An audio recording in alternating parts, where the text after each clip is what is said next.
Sopir atau driver ojek online pada demo meminta potongan komisi diturunkan dari 20% jadi 10%. Yang demo itu ada yang dari Goto atau dari Gojek, ada yang dari Grab, ada yang Maxim, InDrive, dan lain-lain. Ini informasi yang saya dapat ya.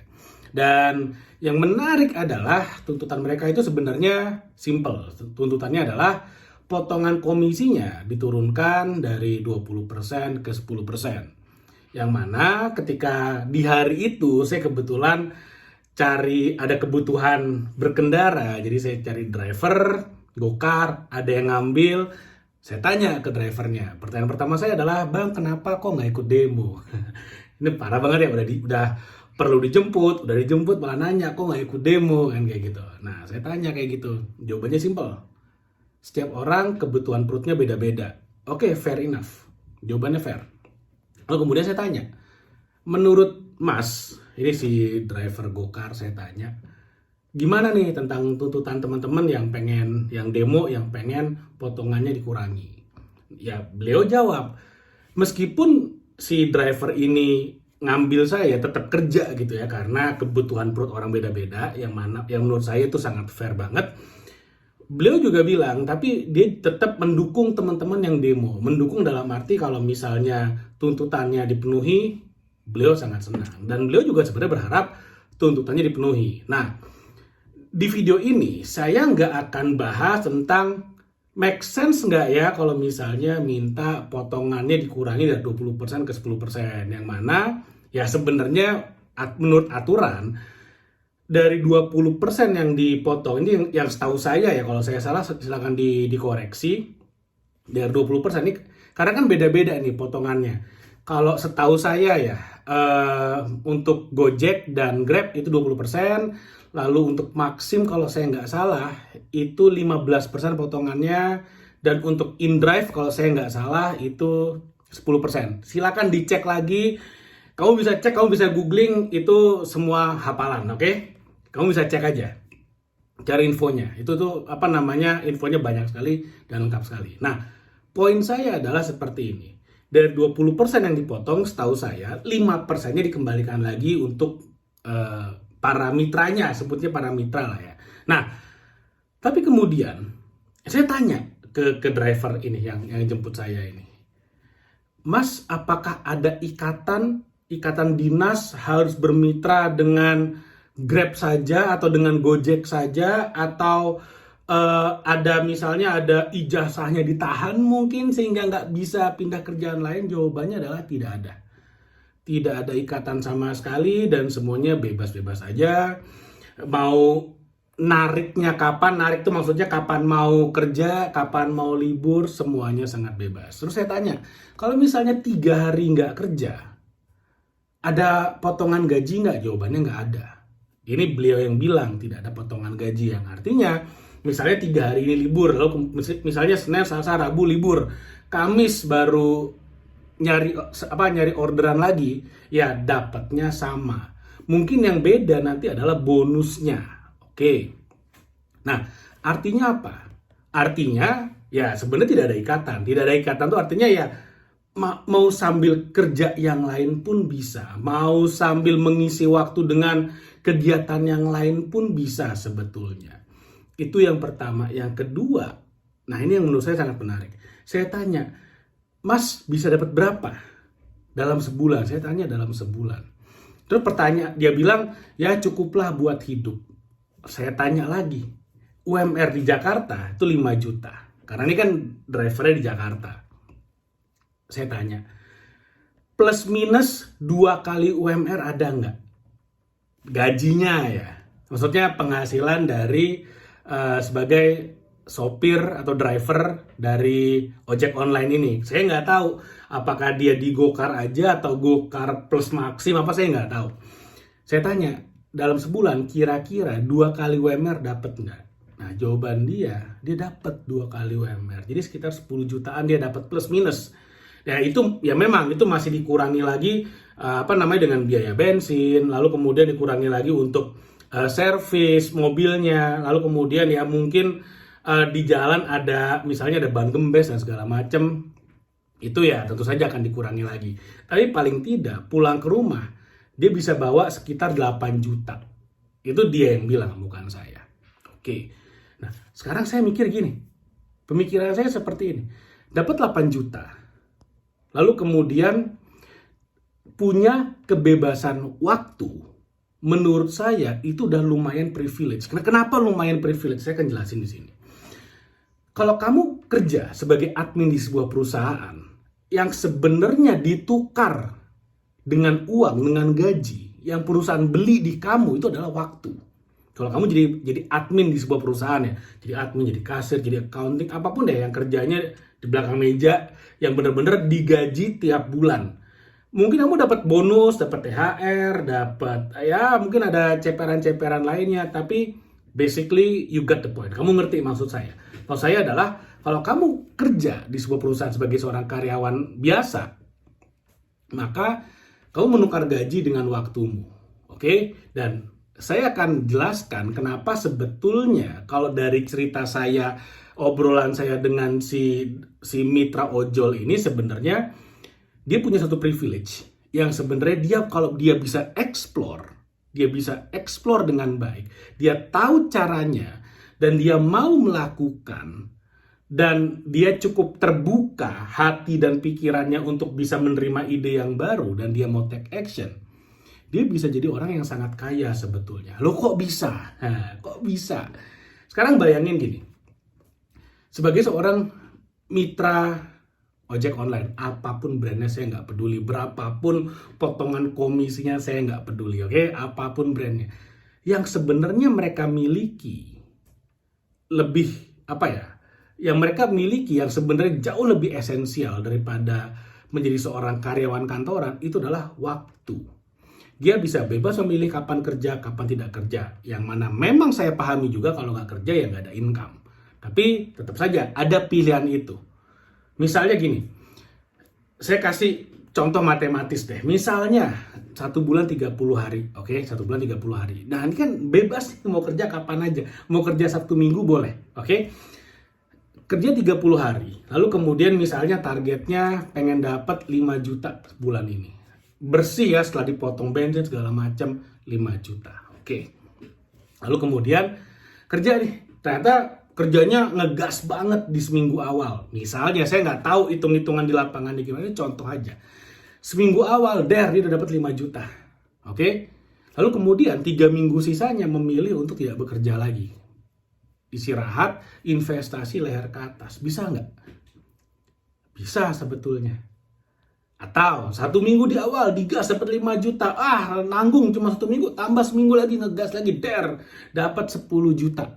2 minggu kerja, misalnya contohnya ya. Nanti saya jangan dibully cuma gara-gara hitung-hitungan sesimpel ini aja. Tapi poinnya adalah gini. Ketika dia udah mencapai target yang dia mau, dia masih punya sisa waktu. Anggap aja misalnya 1 bulan 30 hari kerja, 25 hari dia udah mencapai misalnya target 10 juta. 5 hari sisanya dia mau pakai misalnya ikut seminar, ikut kelas, belajar bisnis. Di sela-sela dia narik mencari penumpang, dia bangun bisnis online. Nah, gimana? Masih bisa nggak? Sebetulnya masih bisa. Sangat bisa. Karena balik lagi, kalau misalnya kamu tidak punya skill atau high income skill, dan kamu mengharapkan punya high income tanpa punya high income skill, ini jadi masalah. Kenapa jadi masalah? Karena kalau kamu tidak punya skill tapi kamu pengen punya income yang tinggi, maka yang terjadi adalah kamu tidak kompetitif dan kamu bisa digantikan dengan orang lain. Sekarang ngomong kasarannya aja deh, saya ngomong kasarnya to the point-nya ya. Misalnya nih, saya ambil contoh Gojek deh. Si Gojek mengatakan, enggak, saya nggak mau ngurangin potongan 20% is 20%, saya nggak mau kurangin jadi 10%. Lalu kemudian sopirnya demo nih, driver pada demo, mitra pada demo, pada mogok, akhirnya si Gojeknya rugi, tutup lah dia. Yang kehilangan pekerjaan siapa? 3,5 juta mitra. Itu yang hilang kerjaan. 3 juta sampai 3,5 juta mitra dari Gojek. Itu yang hilang kerjaannya. Lalu kemudian misalnya nih, kita tahu 2 big player di Indonesia, Gojek sama Grab. Gojek hilang, tinggal Grab. Dia jadi satu yang gede banget, menguasai mungkin 70-80%. Sisanya dikuasai oleh Maxim sama InDrive misalnya. Ini contoh aja. Dia jadi paling gede nih karena si Gojek udah tutup nih. Karena dia udah bakar duit, masih di demo dan segala macamnya. Akhirnya pada pindah ke Grab. Grab jadi super big player. Apa yang kira-kira akan terjadi? Oh, dia akan lebih mainin lagi sebenarnya. Dia akan lebih mainin lagi. Bisa-bisa ntar potongannya 25%, 30%. Kenapa? Karena sebagai mitra, driver-driver tidak ada pilihan. Take it or leave it. Ini yang terjadi di pabrik, saya lupa namanya pabrik apa yang kemarin viral banget. Sampai masuk berita segala macem. Yang cuman karena dalam tanda petik solidaritas untuk teman-teman yang dipecat, akhirnya strike, demo gitu kan, akhirnya pabriknya tutup, pindah, akhirnya malah mengemis, minta dipekerjakan lagi. Nah, itu yang bisa jadi terjadi. Karena apa? Kalau kita nggak punya skill, sekali lagi, kalau kita nggak punya skill, kita nggak punya high income skill, kita tidak punya pilihan. Ini yang sebenarnya membedakan orang kaya, orang miskin. Orang kaya punya banyak opsi, punya banyak pilihan. Orang miskin nggak punya opsi, nggak punya pilihan. Bisa jadi apa yang ada di depan matanya itu satu-satunya pilihan yang dia harus take it. Mau nggak mau, dia harus take it. Mau nggak mau. Karena pilihannya take it or leave it. Kalau leave it ya udah, income-nya hilang. Nah, solusinya apa sebenarnya? Balik lagi.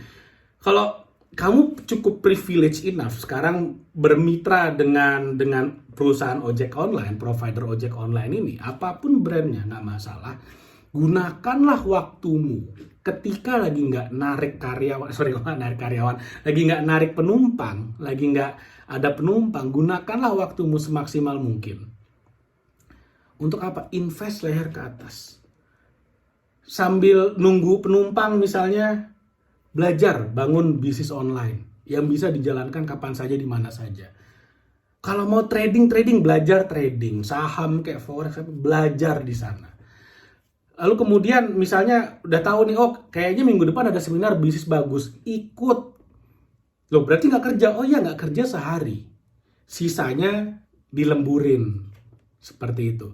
Karena punya privilege, bisa menentukan kapan libur, kapan kerja, kapan mau lembur. Dan enaknya lemburmu itu berdampak langsung dengan income-mu.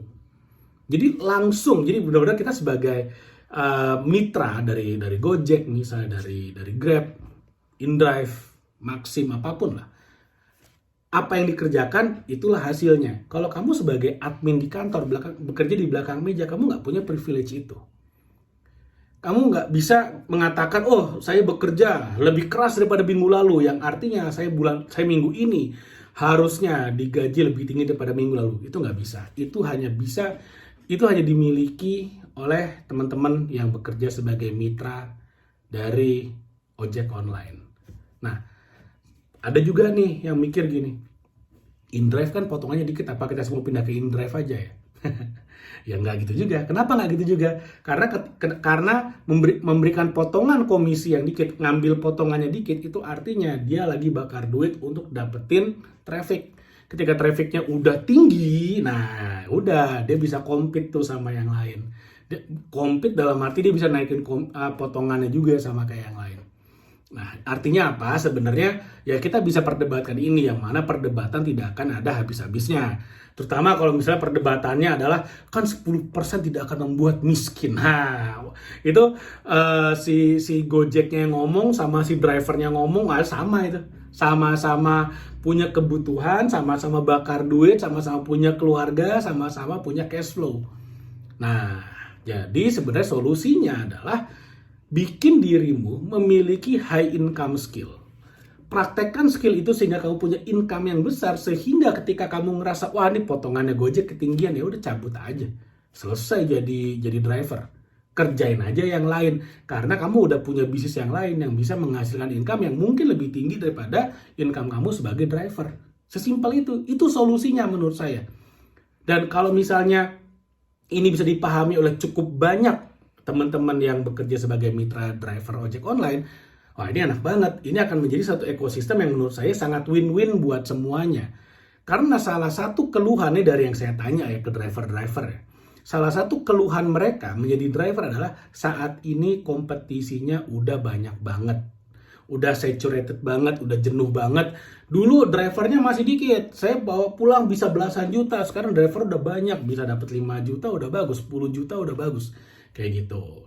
Nah, jadi ini yang harusnya menjadi pemikiran. Nah, lalu kemudian kamu bingung lagi nih sekarang. Loh, kalau saya mau mulai bisnis saya harus mulai dari mana? Apa langkah awalnya? Nah, ini yang saya sarankan. Kamu bisa mulai dari buku ini, Scroll Like Cuan. Karena di buku ini kamu akan belajar bagaimana caranya membuat media sosialmu menjadi mesin income. YouTube yang kamu lagi nonton ini, TikTok, Facebook, Instagram, apapun deh, Twitter, X. Semua bisa jadi mesin income, semua bisa jadi bisnis sampinganmu yang kamu bisa jalankan tanpa mengganggu bisnis utama. Dan buku ini menjawab 2 pertanyaan. 2 pertanyaan itu adalah langkah awalnya apa dan mulai dari mana. Dan ini banyak banget insight-insightnya. Ini bukunya sangat padat, nggak ada kata-kata yang manis-manis, nggak ada yang cerita-cerita yang nggak jelas. Semuanya benar-benar ini ketat sekali, padat sekali isinya yang akan membuatmu menjadi pemilik bisnismu yang pertama. Oke, jadi kalau kamu masih nol, ingin punya bisnis online, kamu bisa baca buku ini, nanti linknya ada di bawah untuk membeli buku ini. Oke, mudah-mudahan apa yang saya share bermanfaat. Jangan lupa like video ini dan share video ini dan subscribe YouTube channel ini. Thank you, sampai ketemu lagi di video berikutnya.